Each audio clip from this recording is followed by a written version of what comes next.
Well, nearly 2 months after the U.S. Commerce Department blocked American firms from selling parts or providing services to Chinese firm ZTE, Commerce Secretary Wilbur Ross announced a settlement between the U.S. and the Chinese smartphone maker.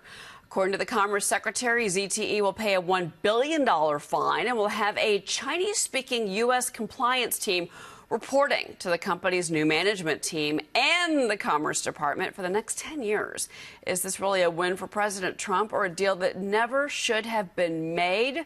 Let's bring in Fox Business contributor and former UBS America's chairman and CEO, Robert Wolf. Good to see you. Great to see you, Cheryl. Was this a good or a bad deal, do you think, Robert? If I said to you, forget that you knew about the deal, but if I said Pentagon banned, a company on its military bases, and the entire country was scared about privacy and intellectual privacy being taken by China, and then I told you what amount of money would you say okay to that, most people would say there's no amount of money. So doing a $1 billion deal with someone like ZTE that had sanctions in the U.S. because of their work with North Korea and Iran, I would say that that doesn't feel good. Now, forget what Robert Wolf says. If I equally said to you, Senator Kennedy, Senator Cotton, Senator Rubio, Republicans, Senator Warner, Senator Coons, Senator Schumer, were all of a sudden talking in a bipartisan fashion, you would say that must be something special. Well, it's being against ZTE. Yeah. And then the last thing is you're going to have a bill possibly by Senator Cotton and Coons of Delaware, going against this, And then the second thing is you have Congressman Tim Ryan of Ohio teaming up with Congressman Mike Conaway of Texas and Marco Rubio of Florida, all going against this. So to me, I'll just say that this is one time it seems like bipartisanship may be working. So it doesn't feel to me like this is a deal that should have been done. So you don't like the deal. And to your point, remember when all of those generals were in front of Congress? It was 2 or 3 weeks ago now. They were all asked one by one, do you have a ZTE smartphone there? And they were like, no.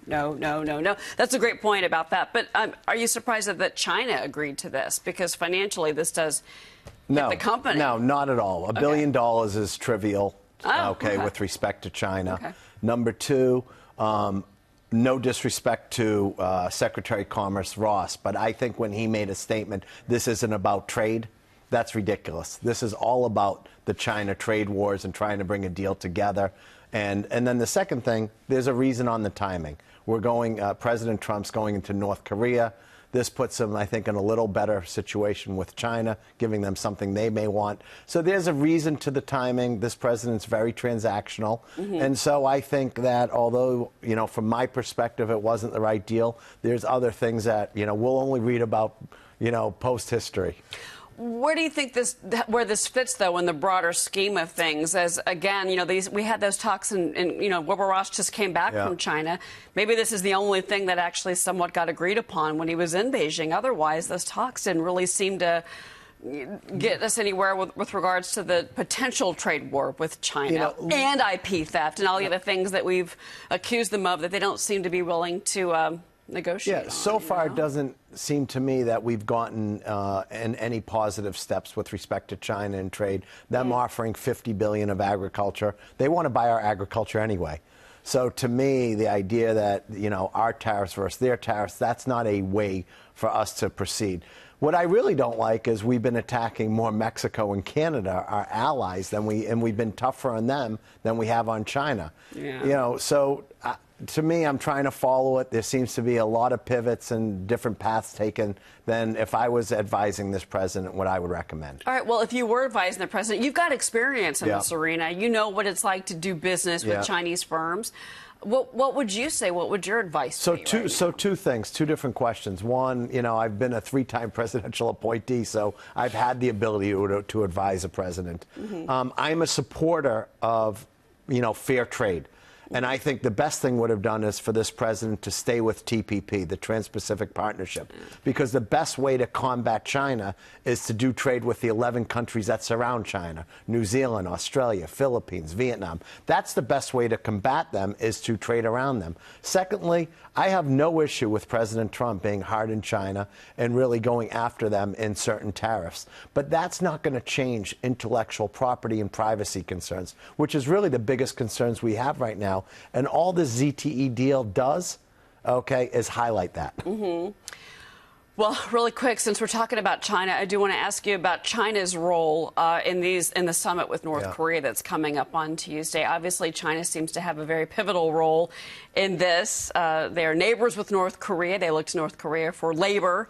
They can either be North Korean leaders' best friend or their worst enemy. Where do you think that they fit in the negotiations? Fair question. One, I want to be clear. I support President Trump in a diplomatic approach to North Korea. I think that diplomacy is a good thing. I'm glad he's sitting down with them. And I wish that there were some preconditions to it. That being said, it's better to have one step forward than no steps forward. With respect to China, they're the most important player in the room at the end of the day, because you know, there are certain things that President Trump's not going to give up. He's not going to give up on the denuclearization. Maybe there's a phasing. He's not going to give up on the demilitarization zones. That being said, it's up to China to really start doing commerce with them. And so, you know, put the pressure. And there's, you know, there's tough sanctions. So we need China to be a good corporate citizen. Before I let you go, I got to pivot because of your expertise in this area. What do you make of this Warren Buffett, Jamie Dimon letter talking about the pressure on companies to put out quarterly results, and that it's not about the short-term gain, it's the long-term gain? They say that it affects business. What do you make of that partnership, if you will? You know, I was part of a public company for many years when I ran UBS. Listen, what's interesting is I agree with them. Quarterly pressure is brutal. Okay, you have the big shareholder conversation. You have the analysts, you know, micromanaging what happened.